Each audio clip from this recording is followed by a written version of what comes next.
बघा, एका शिपायाला आपल्या 100 मीटर पुढं एक चोर दिसला. जसं शिपायाने त्याचा पाठलाग करायला सुरुवात केली तेव्हा चोर देखील पळायला लागला.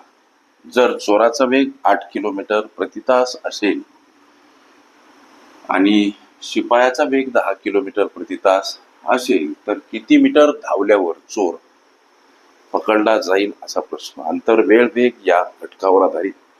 लेकरांनो, गोष्ट वेगाची. इथं चोराचा वेग दर्शवला 8 किलोमीटर आणि प्रति तास. या वेगाचं एमएस म्हणजे मीटर प्रति सेकंद रूपांतरण करा. करत असताना काय करायचं असते लेकरांनो, या किलोमीटर प्रति तास वेगासोबत 5/18 हा अपूर्णांक गुणिला घ्यावा लागतो. का घ्यावा लागतो? संबंधीचं विवेचन हवं असेल. रेल्वे, प्रश्न, अंतर, वेळ, वेग ह्या माझ्या प्लेलिस्ट अवश्य बघा.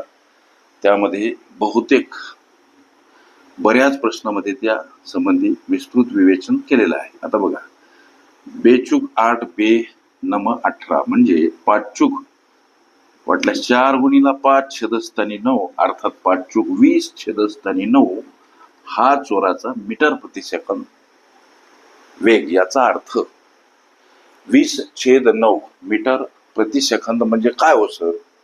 तर 9 सेकंदाला 20 मीटर एवढं अंतर चोर कापतो. चोराचा मीटर प्रति सेकंद वेग झाला. आता शिपायाचा वेग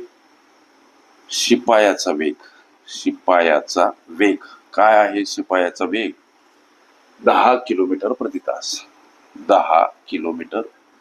याही वेगाचं लेकरांनो मीटर सेकंद मध्ये रूपांतरण करणे किंवा रूपांतरण करा.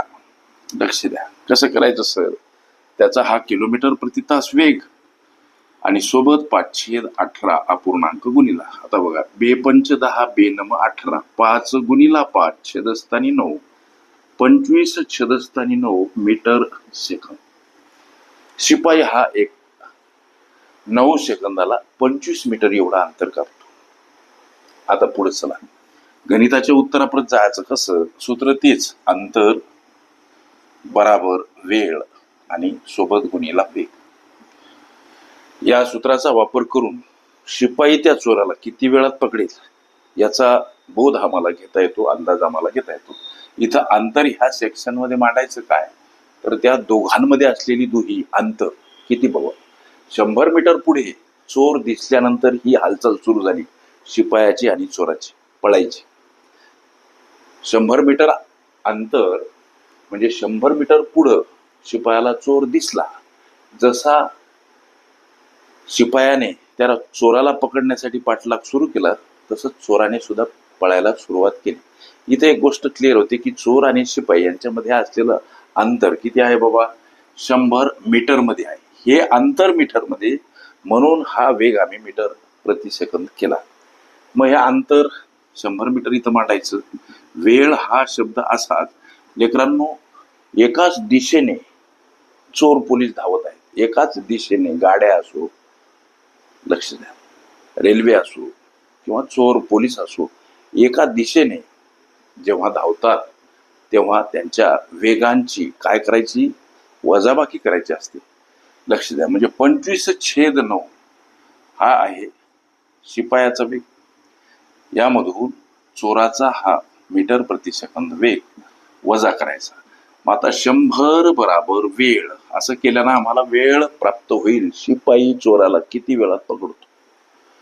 मग त्यानंतर आम्ही उत्तराप्रत पावलं टाकायची. पुढे चला, आता 25 वजा 20 छेदस्थानी 9 अशी प्रोसेस. 100 बराबर वेळ अंशातील वजाबाकी 5 छेदस्थानी 9. पुढे चला, आता 100 कड येताना 9 गुणिला 5 भागीला का मांडायचे? समोर वेळ, संख्या परस्पर विरुद्ध बाजूने जाताना छेदस्थानी असेल अंशस्थानी, अंशस्थानी असेल छेदस्थानी मांडावी लागते. पुढे चला, 5 गुणिला 20 100 म्हणजे 20 गुणिला 9 बराबर वेळ हा गुणाकार 180 सेकंदामध्ये आलेलं हे उत्तर. शिपाई चोराला 180 सेकंदात पकडेल. किंबहुना असं आम्ही म्हणू शकतो की जेव्हा शिपायाने चोराला पकडले तेव्हा चोराने पळायला सुरुवात केली तेव्हापासून झालेला वेळ किती होता? तर 180 सेकंद. तुमच्या प्रश्नाचं उत्तर काढायचं कसं? पावलं उत्तराकडे लेकरांनो. जो प्रश्न विचारला की किती मीटर धावल्यावर चोर पकडला जाईल, मग पकडला जाण्यासाठीचा हा वेळ इथं आम्हाला प्राप्त झाला. लक्ष द्या, म्हणजे एकंदरीत अंतर काढायचं आता. वेळ आणि गुणिला वेग. वेळ प्राप्त झाला किती हो? 180 सेकंद लेकरांनो. 180 सेकंद हा वेळ इथं नोंदवा. याच्यासोबत वेग गुणिला घ्यायचा फक्त हा चोराचा. 20/9 मीटर प्रति सेकंद हा वेग आहे चोराचा. हा भाग जर दिला तर 20 न जातो सर. 20 गुणिला 9 180. आता प्राप्त झालेलं उत्तर 20 गुणिला 20 यांचा जर गुणाकार केला तर 400 हे मीटर मध्ये उत्तर प्राप्त होतील. किती मीटर धावल्यावर चोर पकडला जाईल?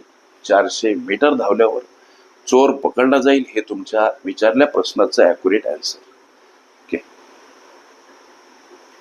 आंतर वेळ वेग रेल्वे प्रश्न ह्या माझ्या प्लेलिस्ट अवश्य बघा. त्यामध्ये विविध स्पर्धकांनी विविध अंगांनी विचारल्या संभाव्य अशा असंख्य प्रश्नांचा सराव तुम्हाला करते.